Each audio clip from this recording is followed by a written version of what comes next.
ये युद्ध में पहन के जाते थे। ये पीछे हैंड स्टिक है, जिससे स्क्रैच वगैरह करते थे, इतना भारी पहनते थे ना पसीना।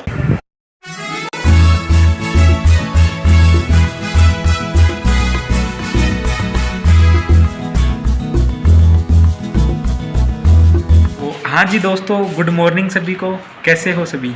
आई होप सभी बढ़िया होंगे दोस्तों। और आज अपन जा रहे हैं खामनौर के आगे एक म्यूजियम बना हुआ है हल्दी घाटी में, तो वो म्यूजियम दिखाएंगे आपको। महाराणा प्रताप का संग्रहालय है, जहाँ पर महाराणा प्रताप ने जितनी भी उनके जीवन के बारे में सारी संपूर्ण कहानी वगैरह, जिनकी जितनी भी वो मतलब किस प्रकार से तलवारें रखते थे, उनके बारे में वहाँ पे ऐसा कुछ बताया जाता है। तो चलते हैं अपन वहाँ पे। और अभी बस उठा हूँ, जस्ट ये देखो एक बार है ना। और अभी टाइम हो रखा है, आपको देखो एक बार, सुबह के बज रहे हैं 7:30 हैं। तो फिर चलते हैं और मिलते हैं आपसे पहुंचकर वहीं पे, ठीक है। बाकी वीडियो कैसे लग रहे हैं आपको कमेंट करके बता देना आप, है ना। तो हाँ जी दोस्तों, मैं हूँ अभी मेवाड़ की पावन धरा पे, जिसे कर्नल जेम्स टोड ने मेवाड़ की थर्मोपली भी कहा, है ना। तो अभी चलते हैं अंदर और दिखाते हैं आपको अंदर से किस प्रकार से वहाँ पे वो चीज़ें बनाई गई है और किस प्रकार से मतलब लोगों को दिखाया जाता है। काफ़ी टूरिस्ट आए हुए हैं, तो यहाँ पे अभी भी मास्क वगैरह लगा रखे हैं कईयों ने कुछ है, पता नहीं मेरे को भी क्या सीन है। तो चलो फिर चलते हैं संग्रहालय के अंदर और दिखाते हैं आपको संग्रहालय अंदर से भी। चलो।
उसकी सारी जानकारी इसमें दे और अकबर के साम्राज्यवाद के उद्देश्य को सफल नहीं होने दिया।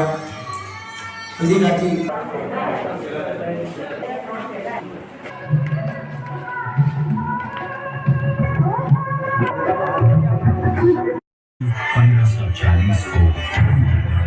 मोहेम्बो वेलकम।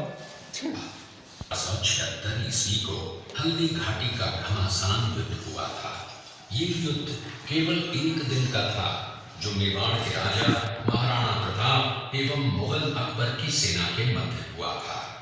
इस युद्ध में अकबर स्वयं नहीं आए थे।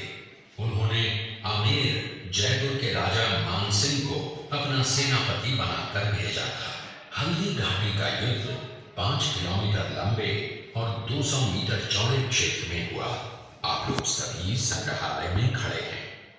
संग्रहालय से 200 मीटर की दूरी पर चेतक की समाधि है, जहां पर महाराणा प्रताप के स्वामी भक्त घोड़े चेतक को दफनाया गया था। यहां से 2 किलोमीटर की दूरी पर हल्दी घाटी दर्रा है। इस दर्रे की विशेषता है कि यहाँ की प्राकृतिक मिट्टी व पत्थरों का रंग हल्दी जैसे पीले रंग का है। इस दर्रे के चारों तरफ महाराणा प्रताप की भील आदिवासी सेना राणा पुंजा के नेतृत्व में तैनात थी। ये सेना तीर, भाले, पत्थर चलाने में कुशल थी। यहाँ से 1 किलोमीटर की दूरी पर शाही बाग है, जिसमें मुगल सेना का पड़ाव था। मुगल सेना 18 जून 1576 ईस्वी को प्रातः सूर्योदय के साथ मेवाड़ की राजधानी गोगुंदा की तरफ आगे बढ़ने लगी, तो उन पर महाराणा प्रताप की सेनाओं ने आक्रमण किया और उनसे गुरिल्ला पद्धति से युद्ध किया। ये आक्रमण इतना तेज था कि जिससे मुगल सेना में भगदड़ मच गई। महाराणा प्रताप की सेनाओं ने मुगल सेना को यहाँ से 3 किलोमीटर दूर पीछे समतल क्षेत्र में, जहाँ भी खमनोर गांव है, वहां तक खदेड़ दिया। इसी खमनोर गांव के पास बनास नदी के पास समतल मैदान में 7 घंटे का भयानक युद्ध हुआ। इस युद्ध में दोनों पक्षों से कुल 18,000 सैनिक मारे गए।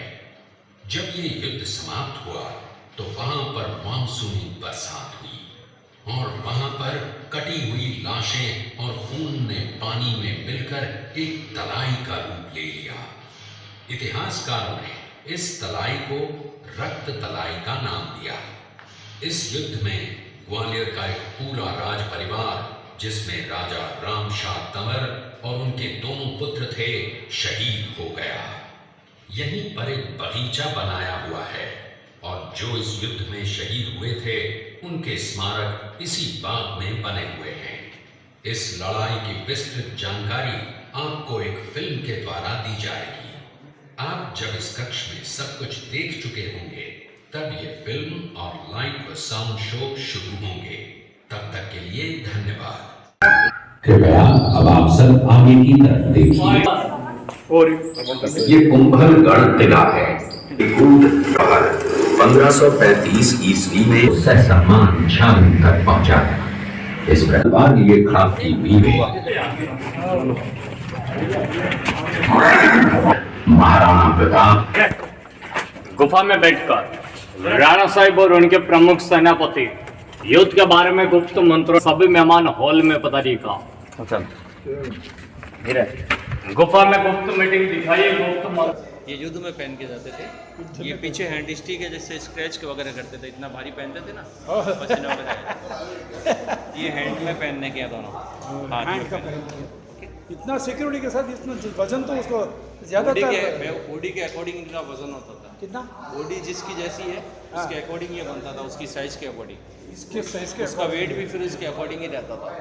फिर इधर का जो आदमी था वो कुछ बड़ा ही था। 50 से 100 किलो के बीच इसके वजन। हमारा हाइट के ही जो ऊपर है वो ऑलमोस्ट 6.5 का हो सकता है।